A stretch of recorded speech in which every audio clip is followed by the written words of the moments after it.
दोबारा से समझ लेते हैं। देखो कुछ नहीं हुआ, कैसे हुआ, हमने बोला था कि दो तरीके के स्नेयर होते हैं, एक टी स्नेयर होता है, एक वी स्नेयर होता है।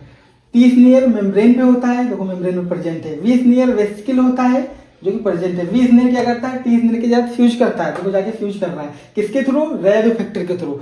जैसे ही फ्यूज किया, इसने क्या हुआ, इंटरेक्शन हुआ वी स्नेयर टी स्नेयर का, और क्या हो गया, डॉकिंग हो गया। डॉकिंग से क्या हुआ, ट्रांस स्नेयर कॉम्प्लेक्स का फॉर्मेशन हो गया।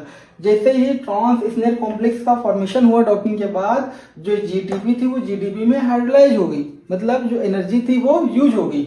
और ये जैसे ये एनर्जी यूज हुई तो इससे क्या हो गया, इससे हो गया फ्यूजन। ठीक है, इससे हो गया फ्यूजन। अब ये फ्यूजन जो है ये कैटलाइज किससे हुआ, एनर्जी के थ्रू। ये जीटीपी जीडीपी में चेंज हुई ना, तो एनर्जी कहीं ना कहीं निकली हुई, तो ये बात लिखी गई है कि catalyse by energy and concurrently squeezing out water molecule from interface, और इंटरफेस से वाटर मॉलिक्यूल बाहर निकल गया। इसके बाद क्या हुआ, एनएसएफ क्या हुआ, डिसोसिएट कर दिया टी स्नेयर को। ठीक है, टी स्नेयर बाहर चला गया और स्नेप प्रोटीन भी कहीं ना कहीं डिसोसिएट हो गई। ठीक है,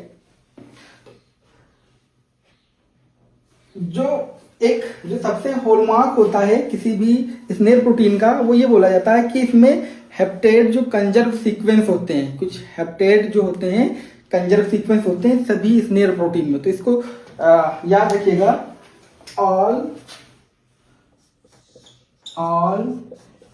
स्नेयर, ऑल ना कह के मतलब ये कह सकते हो कि हाँ ये ऑल कह सकते हो, तो ऑल स्नेयर प्रोटीन have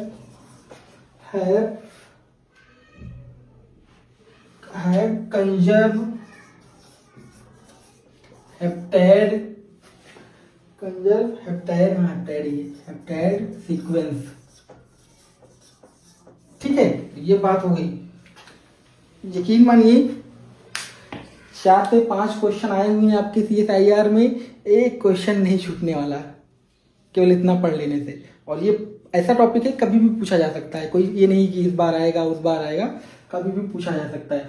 तो वेसिकल फ्यूजन आपको पता चल गई, वी स्नेयर टी स्नेयर के बारे में पता चल गई, एनएसएफ और स्नैप के बारे में पता चल गया, रैब इफेक्टर के बारे में पता चल गया, और रैब प्रोटीन के बारे में पता चल गया। ठीक है, तो आप इसको अच्छे से देखिएगा और कोई प्रॉब्लम नहीं होगी। आपको जितने क्वेश्चन आए होंगे सारे सॉल्व हो जाएंगे।